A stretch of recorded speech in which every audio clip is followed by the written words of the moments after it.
Hi, everyone. Welcome back to the Soccer Queens podcast, where we discuss everything female athlete performance training. Today, I am back with Dawn Williams for our college recruiting series, which has been a fan favorite. And I believe we are on episode 4 or 5 of this series. I've really lost track because there is so much to talk about, and we're just really happy to help everyone. So, Dawn, a lot of people know who you are, but for those who don't know, just give a 30-second elevator pitch. Yeah, so Don Williams, the company is called Sports Recruiting USA. We have offices literally around the world. We bring in kids from around the world, domestically and international, and we're trying to find the right fit in the college system amongst the 1,600 or so programs in the country. Former college coach, did that for 22 years. Very short stint coaching pro. I don't talk about it a lot because it was one season. But I've been involved in this game for over 50 years. So, wealth of experience in the game and with recruiting. So, today, let's jump right in. Finding the right fit. We're going to define what the right fit means. It's a very popular hashtag on Twitter right now, and it's getting a lot of traction. But I do want to just clear the air on this. But, Dawn, I need to ask you because a lot of people have been asking, are you anti D1? No, I'm pro right fit. In fact, we just released our numbers for this last year. It's about 25%, 25%, 25%, D1, D2, a lot of junior college. It's about pathway and career management for these kids.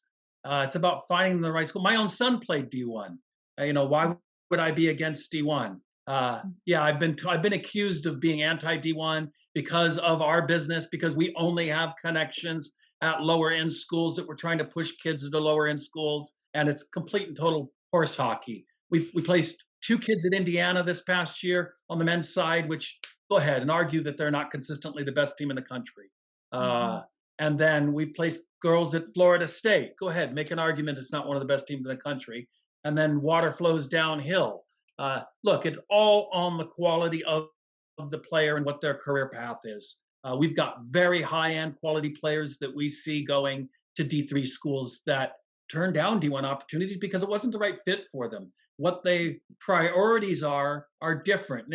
So look, this is the easiest way for me to explain this. And believe me, I've thought a lot about this, Erica. There's two ends of a spectrum.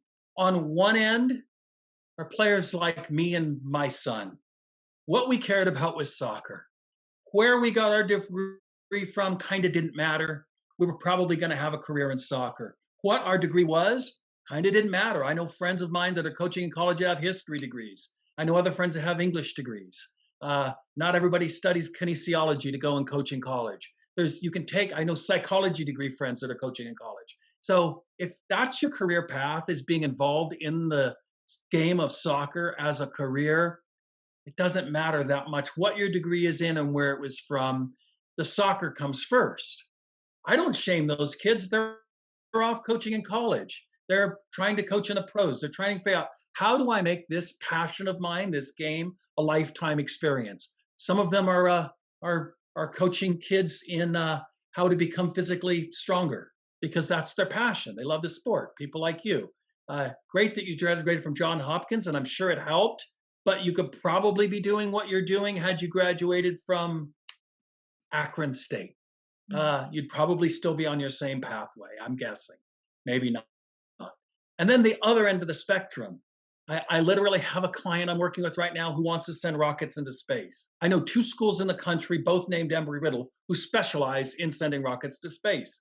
That was our first approach, was to those coaches. They're making a final evaluation this week. We'll know this week if she's capable of playing at those schools. If not, we'll move on to other engineering schools.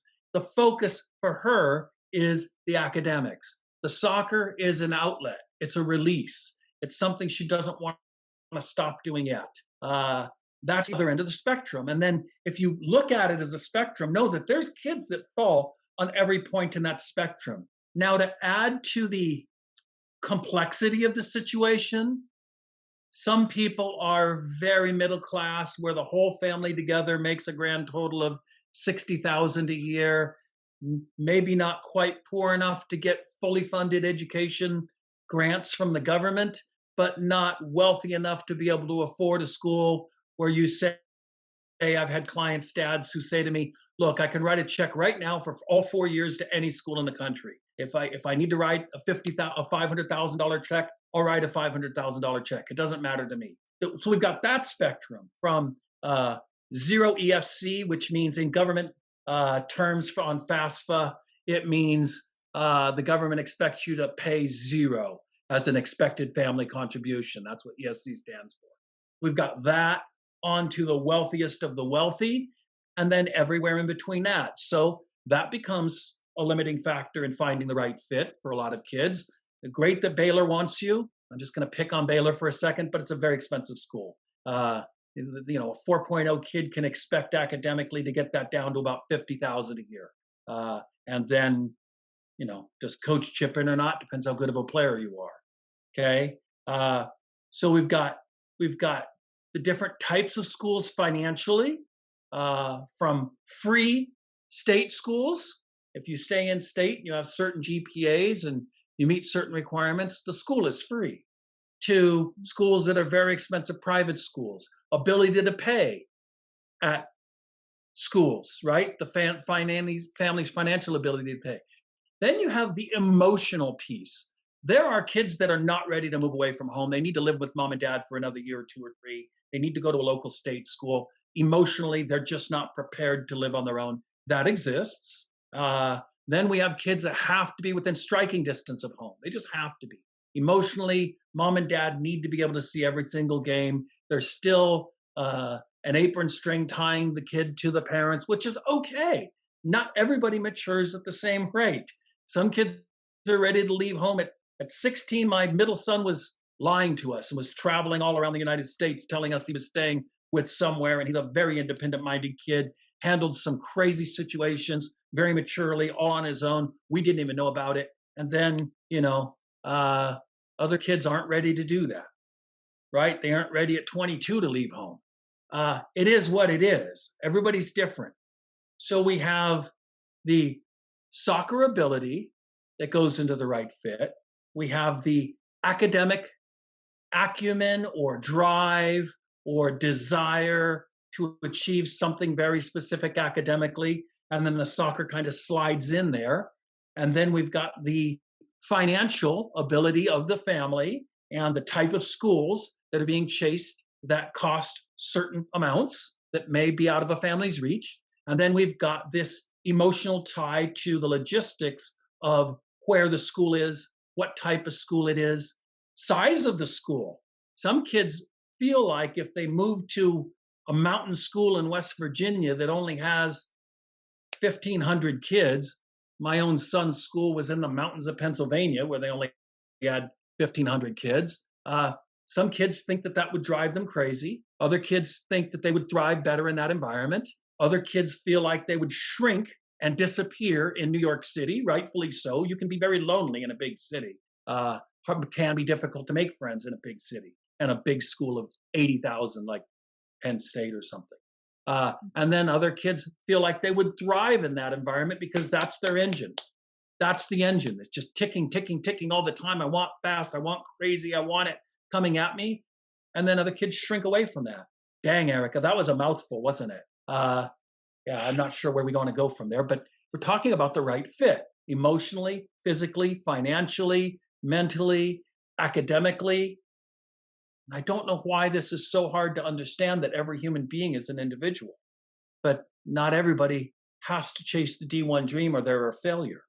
It's okay for your answers to be a mouthful because this is not what Twitter allows. And that's probably why people assume you're saying certain things that, honestly, I know what you're talking about, but I don't know why people would say you're anti D1 given your own son and then your client's successes. But I did get what you were saying on Twitter is people just need to stop this D1 or bust mentality because that specific program might not be the right fit that you speak of. And we can go into what's going on with the transfer portal and how many players are making this quick decision because of this D1 or bust mentality only to transfer after year one. So, can we get into that a little bit?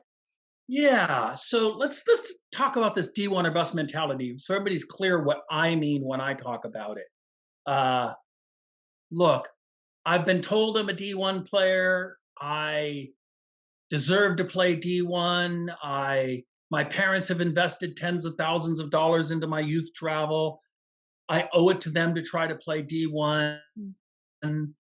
Without understanding that, look, on the women's side, I thoroughly believe D1 is probably striated into 9 different sections and levels. Okay. We have at the very bottom of Division One, we have schools that don't even have their own fields. We have, I saw pictures of Colorado's, I don't know if it's still current, but the former coach of Colorado State, who plays in the Pac-12, sends posts on social media a picture of the women's locker room, and it's basically a dressing room that's about 12 by 12. It looks like it's not really a locker room; it's a shower changing facility. So we have D1 schools that don't even have proper facilities. We have D1 schools that, if you look back at their record over the past 15 years, have probably run a grand total of 25, 30, 40 games over 15 years. Uh, we have Division One schools that, when they win their conference and they go to the first round of the NCAA's, they get beat 15, 16, 17 to nothing by the big schools of the country, which, first thing in my mind, well, then how bad must the worst team in that conference be if the best team in the conference is getting slaughtered? We have Division One teams that solely take pretty much national team players. That's it. You got to be on the national team of some country that's a major country. You've got to be unbelievably outstanding.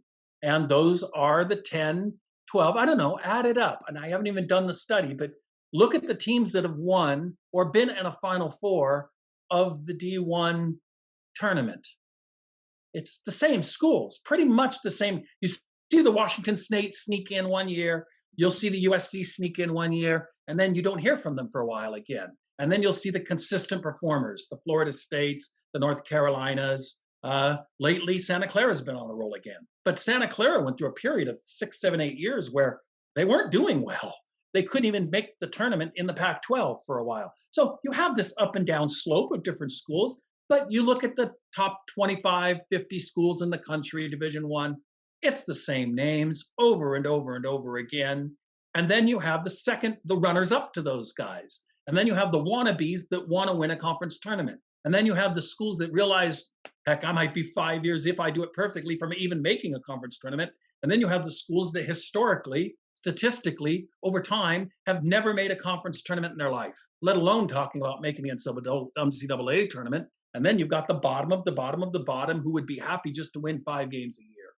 Somebody said that there's 60%, I don't know if it's true exactly, but I bet it's really close, that 60% of the teams in the NCAA are sub 500, which means you're losing more games every year on average than you're winning, which means you're going to a losing team, no matter what. No matter what the name is, no matter how wonderful the facilities are. From a soccer perspective, you're going to a losing team. And then Division Two is the same way, and Division Three is the same way, and NAIA is the same way, and junior college certainly, I'm going to tell you, is the same way. We played against teams in junior college, and I had one of the best teams in the country at one point. And you're playing against teams where you wonder if a single girl on the team has ever played even in high school. They just are barely struggling to fill a team. I've coached college teams in junior college. In certain years, we couldn't start 11 players. We didn't have them. We didn't have enough players. So I've seen it happen. I've been a part of it. I've been on both sides of it. And we have to understand how striated this is. So to say, I want to play Division One, yes, there are Division One coaches in this country who would kill to have certain players who would never consider going to those schools, though, because of the locations, the facilities, the way the education is set up at those schools. Some of it's, yeah, there's a lot of different reasons why players, Yes, I want to play D1, but yet I would not play at those schools. I want to play only at these schools. And so I don't know. I've had kids, Erica, that have made decisions against my better judgment, but it's not my decision. It's their life, who a year later say, it was horrible, Mhm. and I'm not an I told you so guy, but told you so. Told you it wasn't the right choice for you. Use my experience, and I don't have to be the only voice that kids are listening to. But listen to. I've got parents asking me to be the bearer and harbinger of bad news to their kids. They're quite aware that their kids would struggle even if they made a D1 roster, and Mhm. probably would never play. Yet the kids somehow got it in their head that I must play D1 or I'm a social failure. I'm a Mhm. athletic failure. And I'm trying to tell kids this isn't true. That once you settle into a school, Erica, once you start making friends, once you start making that your new family, once you start settling in, once you feel the chemistry of your team and that desire to try to be better as a group, to support each other academically, to support each other emotionally, to support each other athletically, to bond together, it won't matter what the level was. And you're much better off going to a group that loves you, embraces you, wants you, appreciates you, than you are just sitting on the roster as the 28th best player on a Division One team. That's going to get old really fast by my experience. When you're sitting at home and not being selected to travel on a bus, you don't even get to go and play with the team. The only time you get to be on the bench, even, is when you're at home. And even then, you see all the players getting called up in front of you to go sub, and you know you're very last on the bench. How long does it take before that gets old? I don't know. It's frustrating. It's frustrating to see people only focusing on labels. It's like, I don't know, what's the bag? Birkin bags? Isn't it Birkin, the really expensive one? $3,000, $4,000, $5,000 bags. I got a $24 backpack sitting here that holds just as much, but hey, I guess if you have $25,000 to spend on a bag and you feel it gives you value and worth, then do it. I guess it's fine. Nothing wrong with that. If but please understand that that doesn't make you happy. That bag is not going to make you happy. That label is not going to make you happy. Those Gucci shoes aren't going to make you happy. That's not where happiness lies. Happiness lies in family, in relationships, in being wanted. Our very first podcast we ever did, I think it's our second most listened to podcast, was with Bobby Clark. Bobby Clark coached at Notre Dame, coached at Stanford. I think he won 2 national titles, coached at Penn State, coached at Dartmouth. He coached New Zealand national team. His advice was go where you're wanted. Mhm. And then, I don't know why, but this was 3, 4 years ago, when I heard that, it was like a wake up call for me. It's like, oh yeah, go where you're wanted. Of course, go where you're wanted. Go where you're wanted. Don't stop begging. It's like, okay, Erica, you're in a relationship. How would your relationship go if you and your significant other talked to each other and said, yeah, I guess there's nobody else to date. I guess you'll do. I guess we'll hang out together. I guess. I guess it's fine. Kind of feeling desperate, kind of feeling like nobody else is going to love me. I guess you'll do. We'll settle for each other. It's like, but yet kids are doing this in college. They're Mhm. making what might be top three, I don't know, Erica, top four, certainly top five most important decisions you'll make in your life. If we're not talking about having a second and third kid, just say having kids are a big deal, getting married is a big deal. Where you go to college helps sets the stage for the next 70 years of your life. And we're going to settle for, okay, I guess I'll take you. I do need a fourth string goalkeeper. I guess you'll do as well as anybody. You seem to really want to be here. Good enough for me, as opposed to, I really want you. I need you. I'm calling you every week, every 7 days. I'm on the phone to you. What's it going to take to get you to commit here? You're a difference maker for us. I really, really honestly feel like you'll think this is home, like you'll fit into our environment well. You're going to love our kids, your personality, their personality, my personality, our school's academics. It ticks all your boxes. What's it going to take to get you to come here and commit to me is way different than, yeah, I'll give you a roster spot. It's different. It's a different feeling. Go where you're wanted, for Pete's sake. Stop begging coaches to take you. How many times should I write this coach? If they were interested and they saw your video, they would be on you. Everything else is begging. Mhm. Everything else is begging. Assuming they saw your video, yeah, videos go to spam. I get it. You got to figure out how to get them to dig it out, how to get them to look at it. But assume you've been assessed. Assuming you've been looked at the ID cam. Assuming they've seen your film. Assuming that they've been on the field and seen you.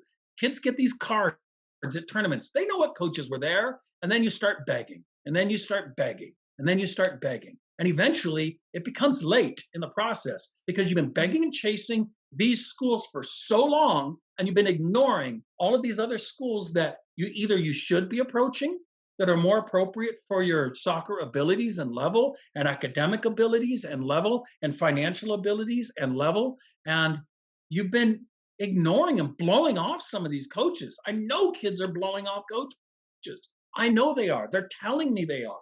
Yeah, I haven't got back to them. Yeah, I'm not that interested. Maybe you should talk to the coach before you make a judgment decision. Maybe you should take a look and do at least do a video tour before you make snap judgment decisions about, oh God, it's D3. Oh geez, it's D2. Ooh, it's NAIA. Gross. It's junior college. Ooh, why would I do that? I've worked so hard on my academics. Why would I consider an NAIA or a junior college? I don't need that. I don't want that. That's gross. What would my friends think? What would my family think?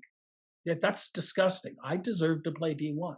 I think that advice as far as going where you're wanted is so incredible because a lot of players are just attached to this idea of like going to these dream schools, and great, it is great to shoot for the stars. And I've known so many girls who have this dream, oh, I want to play for the UNCs and the Santa Claras and the Stanfords, and I think that's awesome. And a small percentage can, but a lot of girls need to look like, what tier D1 can I play at? Can I keep up with the level of the UNCs? Have I tried out an ID camp? Have I just understood where I stand with these players? Or do I need to go to a different D1? But when you're looking at that other D1 school, you made such a good point that you need to look at how much playing time you're going to get. What's their record? There are a ton of D1 teams that are losing programs. They haven't won a game all season. And it's like, do you want to be a part of that program? Or do you want to be a part of a program where you are going to get playing time? They do win their conference in D2, D3, or NAIA, and you can contribute to the program. And I think these are just such important things for players to be aware of. And I do have a question as far as this, but what if a player is like, well, like the only schools that are interested in me are like these like small schools in the middle of Kansas, and I have no clue what they are, and I'm just insulted by that. Yeah. The first thing I tell kids is get on the. What's it going to cost you? It's gonna be free except for your time, and it's probably going to take 30 minutes of your time to have a conversation with that coach. At least you explored. At least it's a practice of talking to coaches. I think is important. I tell kids any coach that wants to talk to you, get on the phone with them. Now, there will be some certain point in time, probably, where you've talked to maybe 5, 6 coaches of virtually the same level in kind of the same geographic locations where there's a lot of similarities, very similar win loss records, similar academics. And at some point, you might be able to get to the point where you've got enough experience in talking to enough schools at certain levels where you can make some judgments without talking to the coaches.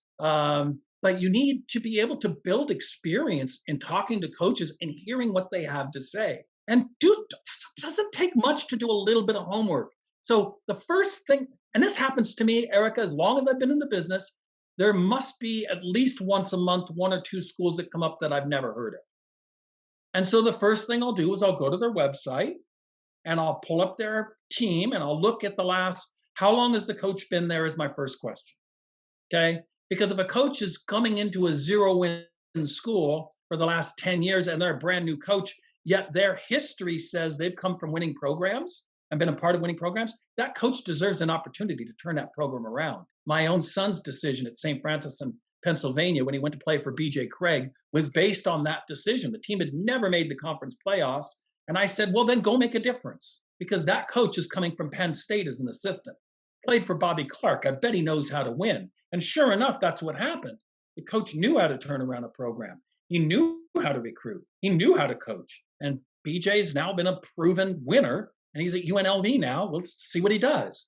But the point is that my advice to my own son was, don't worry about the win-loss record. It's a brand new coach who's had a great track record in history of where he's been. There's that situation I look at. But if the coach has been there for 6 years and the team's not done any better for 6 years, that tells you something, doesn't it? It tells you something.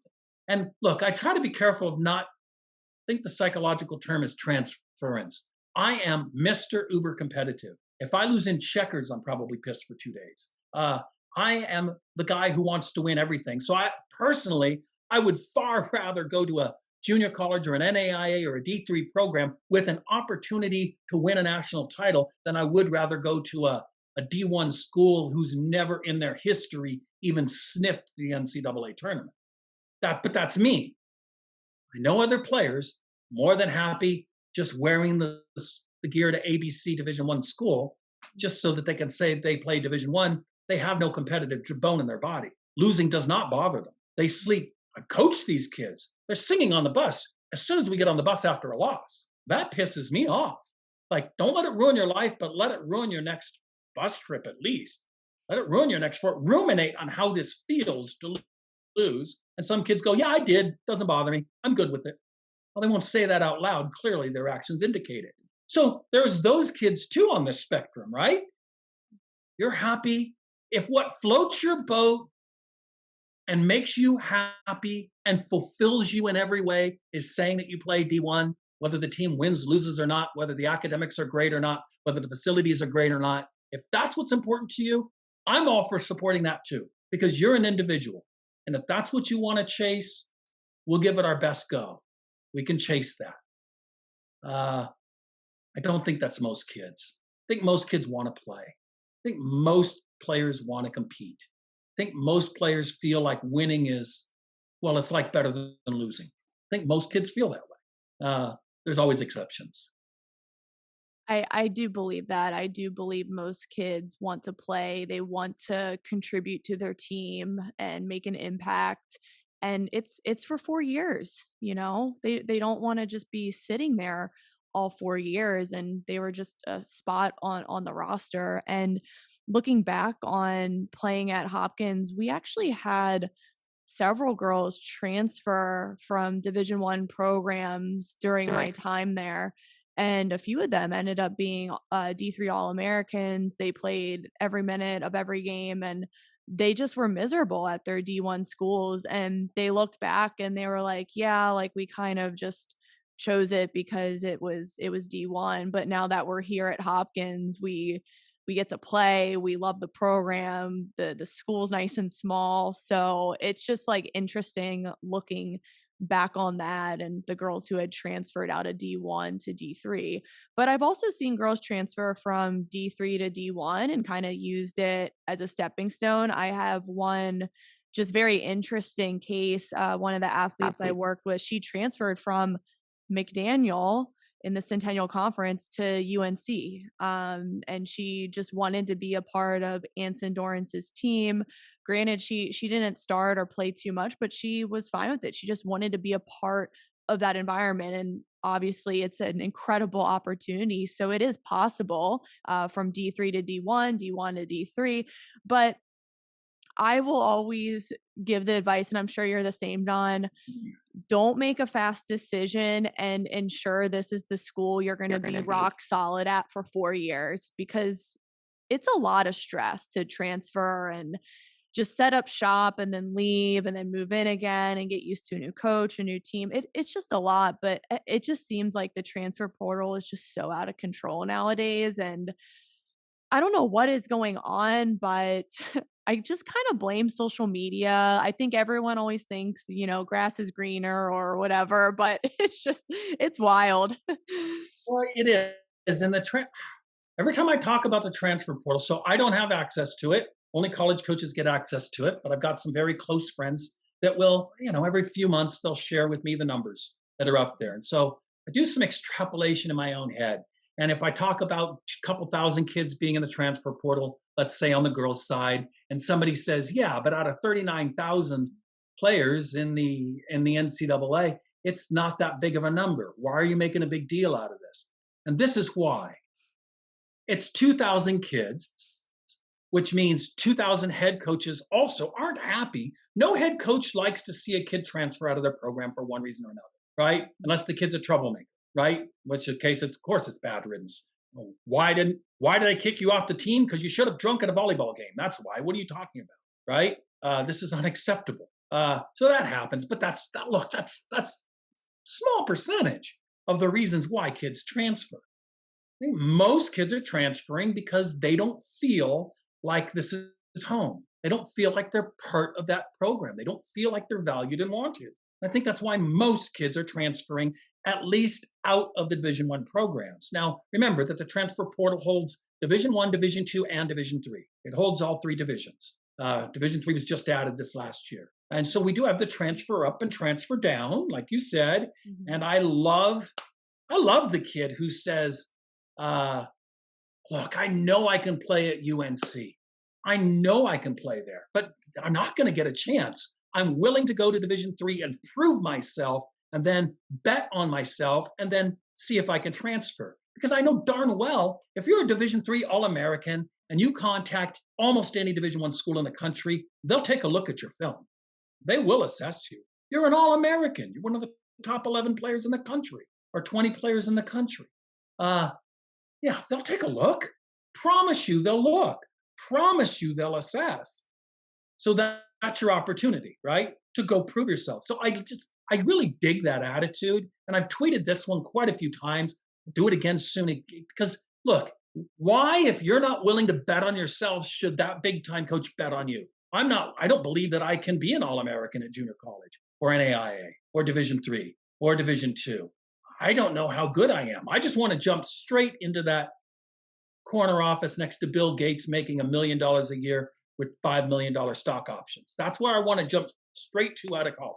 Okay. It's that mentality. It's like, I want to jump straight into North Carolina. I'm not on the national team. I'm not even in the regional pool. I'm not even the best player on my team, but I'm going to go to North Carolina's camp because they're going to discover me. They're going to find me. They're going to love me. But the fact is, most of the kids just blend in. They're fine. They're lovely. Look, they can hit a ball. They can receive a ball. They can shoot a ball. They can head a ball. They can communicate. They can organize, just like everybody else. But they're not bigger, stronger, faster athletically. And their touch isn't so brilliant that it's like, holy crap, did you see that? I've never seen that before. And there's nothing spectacular. And they're not even, as I said, the best player in their team or the best player in their league. And yet we're expecting to play at the best school in the country that's only going to take 5, 6, 7, 8 players, 9 players max in any given year from around the world. And by the way, they are flying to Sweden, and they are flying to Norway, and they are checking out England. They are going and checking out these national teams. They're watching games. They're watching the Women's World Cup at under 17. They're paying attention. They're jotting down names. They're making phone calls. They're reaching out because they want to win another national title. They aren't going, who's the most average player that I can find in ECNL? They're not doing that. So what are we doing? What are we talking about? The transfer portal, yes, works up. It works down. It works for players trying to move up. It works for players who didn't quite make it, or it wasn't the right fit for them. And I don't know. I think right now the numbers are crazy. Remember, we're dealing with 2020 COVID numbers in the transfer portal. We're dealing with kids who couldn't visit a school, who couldn't meet a coach in person. We're still dealing with that 2020, 21 mess in the transfer portal.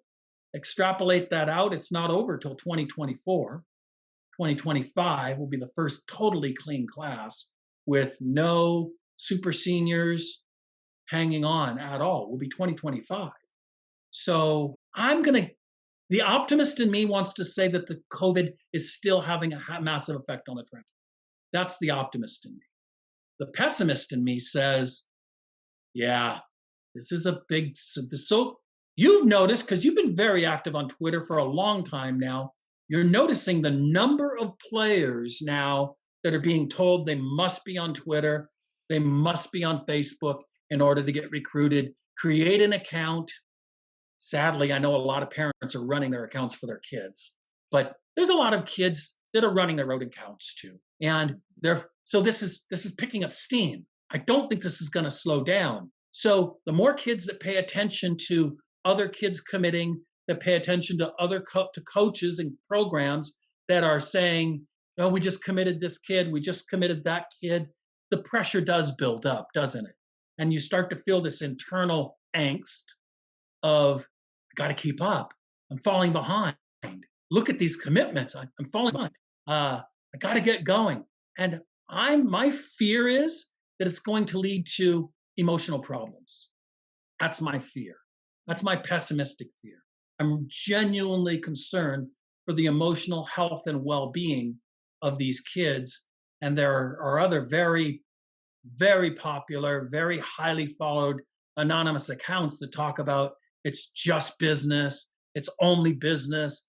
You can't take any of this personally. And then we start to feel like, oh crap, I'm a commodity, right? I'm a commodity. I'm going to be used. I'm going to be, this is look out for yourself, look out for number one, look out for, I'm not sure how healthy this is for our society to think like that, to not think about others, to not put others first, to not think about what's good for my overall health and well-being when picking a school, that I must keep up with the Joneses, that I must drive, that I must be, I don't know how healthy this is. Kids are traveling one weekend from California, next weekend to Seattle, next weekend to Florida, next week. I'm not sure how healthy this is. I'm concerned. I really, honestly, am concerned, Erica. Yeah, for future generations. I'm worried. I agree. I think it's just becoming this whole comparison trap and like you said, keeping up with the Joneses and these kids aren't just being realistic. Okay, well, what do I need in a school? Like forget everyone else. Like what's going to make me happy? And finding the right fit is it's way more than that label and the jersey and that Instagram post. And I always find it interesting, Don, how when people sign, they're like, "Oh, well, I just signed to play Division 1 here." It's like you could have just left the Division 1 out. You could have just said the name of the school. And that just shows where people's heads are at. It's just like, well, why else are you posting that to get likes? Like really like deeply ask yourself that question. But with the right fit, what are the top 2 places kids should start when finding it? Should they be looking at the major they want, the soccer? Like, let's start with just 2 places to start. Okay. I like to look at end goals and then say, if this is my end goal, how do I accomplish that goal? What would be the steps to accomplish that end goal? So the first thing they need to, I don't know, I think it's Shakespeare that said, to thine own self be true. I could be wrong, but you have to know yourself first of all. So if you know that my whole life I've dreamed of sending rockets into space, this is all I think about. I'm in the rocket club. I've seen every movie. This is what my floats my boat, or I want to be a doctor, right? This is what I've always wanted, is to be a doctor. So I'm pretty damn sure I want, or always wanted to be a lawyer. I've always wanted to be in international finance. I've seen myself in my dreams traveling to other countries, you know, and meeting with other people in other languages and other cultures and helping establish, you know, international finance in that country through various means. If that's how you picture yourself, or I picture myself being involved in soccer for my whole life, start with that picture if you have it. If you have that picture, don't force it. I didn't know what I wanted to do till I was 32. So, with the rest of my life. But you don't have to know, but if you know, you know. Start there and then figure out what schools are going to help me along that pathway.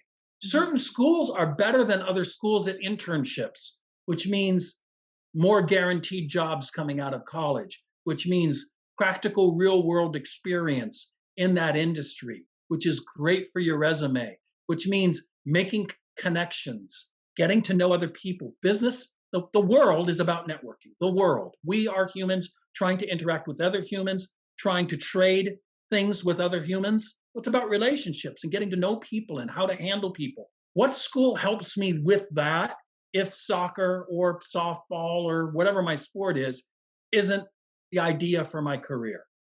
Okay. If that is my idea for my career, then how do I make that happen?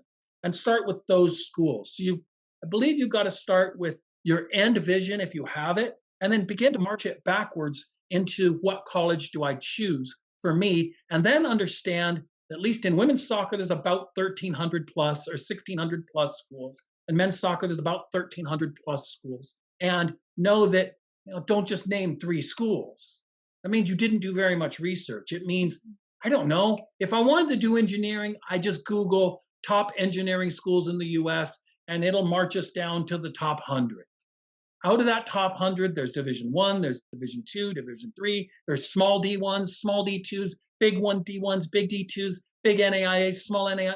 There's a mix. And then, second of all, I think you have to look at who you are as a player and be honest. Every player, if they're honest with themselves, knows if they're clearly the best player on their team, or if they're the number 7 player on their team, 8, 9, 10, somewhere in there. I start, but I'm not in the top 3. Or I'm a bench player. That's who I am. That's what I am. That doesn't mean you have to settle with that and say that's who I am forever. If they find an Erica Sutter, if they find a Wendy Earlbeck, if they work on nutrition and fitness and strength and all of that, they can improve, certainly. But you genetically, also, you've got to look at what you're dealing with, right? I could have done sprints every day of my life with an expert like you, and I never would have beat Usain Bolt. He's got certain genetics that I will never have. And I could try to dunk a basketball every day of my life, but I never would have beaten Michael Jordan, ever, even if I dedicated every waking moment to it, because genetically, I didn't have what he had, and I didn't have the drive that he has. uh, Mhm. so you have to realize what your top end looks like and just acknowledge it. You have to at some point. And I find that that's so assessing the academic piece and assessing the athletic piece are where the 2 points have to be your beginning point. And even in the academics, kids are fooling themselves. When I see a 4.3 GPA that scored 1150 on the SAT, come on. But my kid's a bad test taker. I'm sorry, tests are part of college. I am really sorry. Now, get your kid assessed if your kid has ADD or has OCD or has whatever acronym that is the latest acronym for having a learning disability. Let's acknowledge it. Let's get your kid some help. I thoroughly understand. But let's come on. 3 attempts at an SAT and your best score is 1190. I've got kids scoring. One of my kids scored a 35 on his ACT, third time out. I got another kid who scored just right now 1350, first time out, not studying ACT. That's way smarter than I will ever be in my life, no matter how much I study. Okay, that's a different level. So when you go to tournaments and you see these academic lists, and every girl's a 4.0, every boy is a 3.5 or better almost. All these kids are highly driven to do well academically, but then they take the SAT and they don't want to take the SAT again. And they don't even want to report it. They're embarrassed. Well, yeah, because certain public schools do give out grades for showing up. They give out grades that are very good grades for turning in all of your homework. They'll give you second and third chances on your homework to fix it, and then they'll give you the better grade. Of certain schools in this country run that way. Okay, so just show up. You'll get very good grades. Other schools are very challenging academically, and there's no slack. There's no second chances. You either study and figure it out, or you fail. So academically, you have to know where you're at, know yourself, know what kind of a student you are. Certain kids, I had a girl, Lindsay Dickerson, but she says, I want to go be a doctor. And she went to Stanford. Then she went to Johns Hopkins. Now she's at University of Washington. She's a doctor. Some kids, that kind of a schedule to be a doctor and going to Stanford and playing on the soccer team and winning a national title, they can't handle it. Know yourself. Know that that's not possible for you. Know that you need the spring break off and that Johns Hopkins giving you a chance to have a little break in the spring is where you're going to be able to catch up on your classes. Where at a Division 1 school that's a big name, know that if you're at Colorado in the spring, you're getting on a plane and you're flying out to California at some point. Okay. So there is no break. And at certain schools, forget about the idea of traveling overseas. If you're studying international finance, you'd like to go to school in Italy for a semester. You'd like to be able to study at their business school in Torino. And that's not happening if you're playing D1. Coach expects you to be there. This is not an option for you. If that's what your dream is for your academics, then follow what your dream is.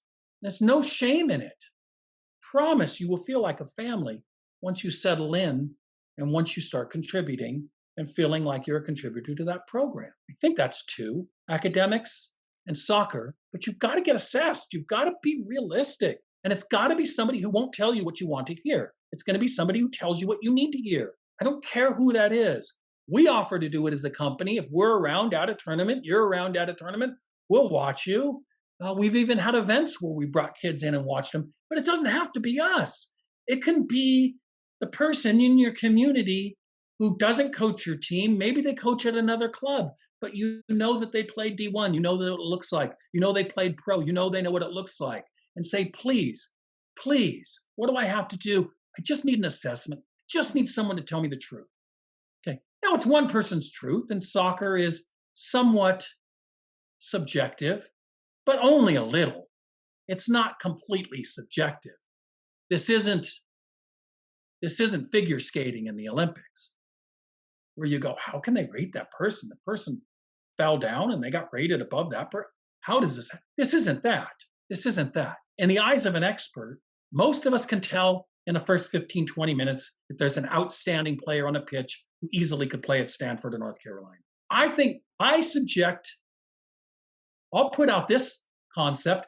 I think a parent who's never seen soccer before in their life knows the difference between a kid who's clearly going to play at North Carolina and a kid who's not that good, not that athletic. Even if they've never seen a soccer game in their entire life, they know the difference. It's not that hard. We can do a camp, you and me together, and you and me will both agree with 100% certainty who the top 5 players in that camp are. Guarantee we will agree. Even though we've got different levels of coaching experience, we will agree. We can probably agree who the bottom 5 are, by the way, who don't seem to be able to walk and chew gum at the same time. We can probably, it's everybody in the middle that's the problem. Mm-hmm. Where do we rank them? Why is that player slightly better than that player? That's where the problem lies. As I always say, North Carolina needs, Florida State needs, Stanford needs zero help finding their team because the best players in the world are all available and at their disposal. It's all the schools in the middle that have a problem because they aren't going to be able to get those players that those schools want. They want them, but they can't get them. That's where the problem lies. It's everything in the middle. It's all the schools in the middle, and it's all of the players in the middle that are having a problem figuring out where they belong. I can't reinforce enough what you just said there as far as getting evaluated in your soccer ability to find the right fit. And I would even say before you start attending all the ID camps in the world. And it's and I know that the truth might hurt some, and I'm sure you've had tough conversations with people, Don, but it saves people so much time and it really gets them on the right track to finding a school where their ability matches that program and they don't waste their money. They don't chase these schools down and beg them to give them a look. Like, get that evaluation first. It's so important. And I think like sophomore year, going into your sophomore year is like the perfect sweet spot. Freshmen, and you've noticed this too, the difference in a change physiologically between a freshman and a sophomore can be unbelievably big. If we're going to generalize, which we are, we're generalizing, it's like the magic year. It's the year where your sport either grabs you and you can't shake it because you love it so much, because it's that, oh, I'm in high school. I'm kind of separate from mom and dad a little bit more. Dating starts to become an issue. Driving cars, getting your license. All of these can dramatically change. I can get a job now. I can work. At 16, I can start working. I can drive. Makes dating much easier, right? I start to come into my own as an academic. I start to realize what my strengths and weaknesses are academically and athletically. I start getting to compare myself to 17 and 18-year-olds on a high school field, maybe, or at PE. I get to start to get a sense for where I fall. That is like the magic year. So, somewhere at that end of that freshman, going into that sophomore, halfway through my sophomore year, it starts to become really important to know where you sit on a worldwide scale. Okay. How do I compare myself to those girls in England or those kids in Canada or the kids in Mexico that are all trying to come into the US and play? And by the way, 35% of the men in the NCAA and 12.5% of the girls in the NCAA, the numbers will continue to grow of kids coming, recognizing from other countries that what we have here is a little gold mine, that you can study and get your degree and play soccer. And if soccer is your main drive, to have a fallback of having a degree, and you can do it all at the same time. Okay, that doesn't exist in other countries like it exists in the United States. Canada, I'll throw them in. U Sports does a fantastic job in Canada. Okay, they've paid attention to what we've done in the United States, and they've found their own little niche. But I think that assessment has to happen. And it generally can't be from your club coach, because they need to tell you what you need to hear, what you want to hear. And the other side of it is a lot of club coaches don't have direct experience in the college game. Maybe as a player, but come on, that's 1, 2 schools max usually that you are experiencing. That means 2 conferences max, which means 24, 25 teams that you're looking at and comparing players from. There's a big difference between certain conferences in certain parts of the country and other conferences and other parts of the country. Then they do this big generalization. Well, I think you're a D1 player. Based on what experience are you saying this? Right? Sometimes it can't be from your individual trainer who hires you because they don't have the experience, or who you hire rather, who doesn't have the experience. So you need to start asking around your community. I know some of the smallest communities in this country who have incredible soccer resources within them that just don't understand their value, and nobody's asking them. Start asking around and start dealing with people, if you can, who have been directly involved in the development of of those kids who have moved on. Because what those people have is a reference point, right? So in my own reference point of what Lindsay Dickerson looked like at 12 and what she looked like playing for the US national team and playing for Stanford, I have a reference point of what Kamani Hill looked like at 11 and 12, and what he looked like playing for UCLA, and what he looked like playing for Wolfsburg in Germany, and what he looked like playing for Colorado in the MLS. I have these direct reference points in my life where I can say, oh, he reminds me of, or she reminds me of, or I see a lot of similarities in. And so you have these references. If a coach doesn't, or an advisor doesn't have these reference points in their life, what are they comparing to? Guys, please take this to heart. You have to get assessed so you know where you stand and what your ability matches with what school. And I also think a great takeaway from this whole discussion has been find the right fit for you. Don't worry about the noise, what your teammates are doing, what people on social media are posting, what schools they're committing to. Go to the school that suits your needs, academics, your athletic ability, and go with that and trust yourself.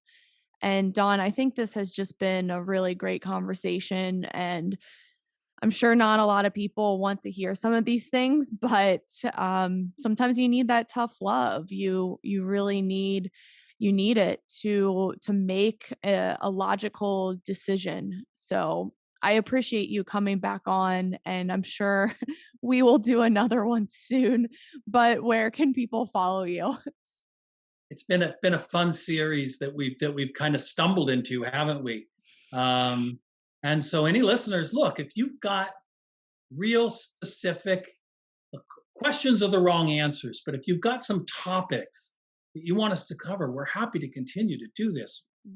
She and I both have smiles on our faces because we enjoy this and we enjoy how we bounce off of each other and speaking the machine as long as there's a desire for the information. So yeah, thanks for having me on again. I appreciate it.